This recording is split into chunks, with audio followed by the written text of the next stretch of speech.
So let's talk a little bit about what your email marketing strategy is. Your strategy for email marketing and kind of all of your marketing activities should really relate directly back to what your business goals are.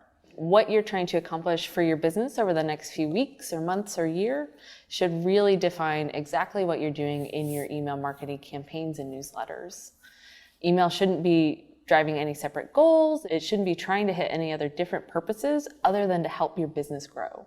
So some of the goals that you can be trying to hit with your email strategy is brand awareness, awareness about your products, loyalty to your company and your brand, and also driving people to your website to consume different content, learn about different offerings of your company, and potentially to drive sales. So when you're talking about an email marketing strategy, one goal to try and avoid is trying to build your audience via email. So email is a really great channel to use when you have people to talk to. And that it might sound a little confusing because you always want to be growing your list. And how do you do that without sending more email? Social media is a really fantastic way to build your list. And email is a really great way to talk to it.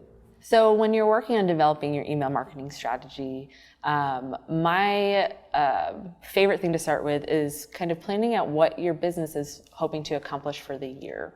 I like to start with kind of printing out actually a calendar and writing down all of the different things that I want to accomplish. Without any clear goals in mind, it can be really easy to get overwhelmed and unclear about what you should actually be executing on. So starting with your calendar for the year and then mapping that back to the communications that support those different goals. So if you have a new product launching and an event that you want to go to in the next 2 months, you should plan to have a communication that supports that via email in your content plan.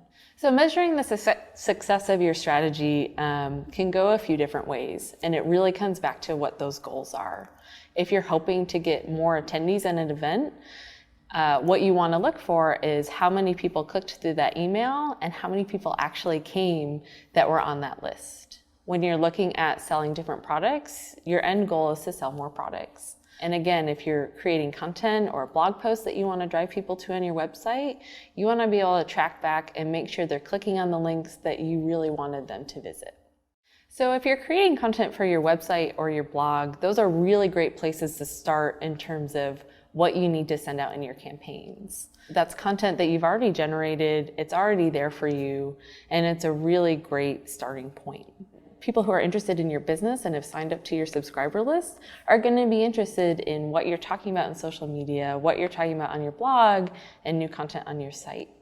And so what you can do is take parts of that and repurpose it to create a short email campaign that sends people back to your site to visit and read the whole post or explore all of the different things that you wanted them to see. So an email strategy document might be a Word doc. And that kind of defines, so it could be a couple things. It's your calendar that has the different communications that you want to send and when. It could be a Word doc that has, a list of the content that you want to send, the blog posts that you're going to reuse, the draft of your emails, and it also lists what other assets you might need to create. So if you need to shoot a new photo, or if you can repurpose something that you already have existing, that's what your strategy document should include. So once you've defined what your business goals are for the year, and you've set out your calendar of when those different events and portions of your business are going to be happening, that's when you can add in your editorial calendar, and you can plan around, when the content needs to be ready by, when you might need to design different assets or take new photos. You can also determine if you're already shooting a product or shooting photos for the launch of your new product, you can reuse that for your email campaign. And once you have that timeline planned out, then it's time to go in and start writing your emails when you're ready. You can use a Word doc, you can write right in your ESP. It's really going to depend on what's most comfortable for you to get the writing and editing portion done, and also if you're working with a team, how they can contribute and what works best for you guys together. I personally love using Google Docs. It's a really easy way for me to kind of write out everything I need to say without worrying about how it looks in the template or how what the calls to action might look like. And it's a good way to invite other people in to edit and read my content. Making sure somebody else reads your emails before you send them is really, really important. It gives a fresh look in making sure your communication is clear, and it helps you pick up on any typos or misspellings or mispunctuation that could, hinder how people interpret your content when it gets in their inbox.